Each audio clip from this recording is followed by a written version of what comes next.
നിരാശാജനകമായ വിധിയാണ് വരുന്നത്.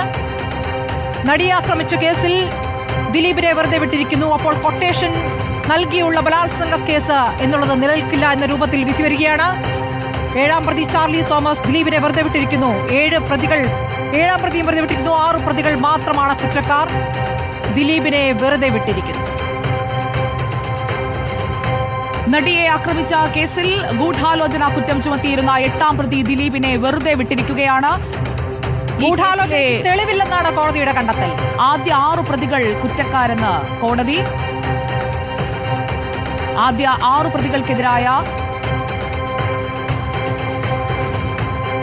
ഏറ്റവും നിരാശാജനകമായ നിമിഷത്തിലൂടെയാണ് നമ്മൾ കടന്നു പോകുന്നത്. അതിജീവിത കടന്നുപോയ സാഹചര്യങ്ങൾ, അതിജീവിത മുന്നോട്ട് വെച്ച തെളിവുകൾ, കേസിന്റെ ഓരോ ഘട്ടത്തിലും പ്രതികൾക്ക് കിട്ടിയിരുന്ന സാമ്പത്തിക സഹായം, ഇതിൽ നടന്ന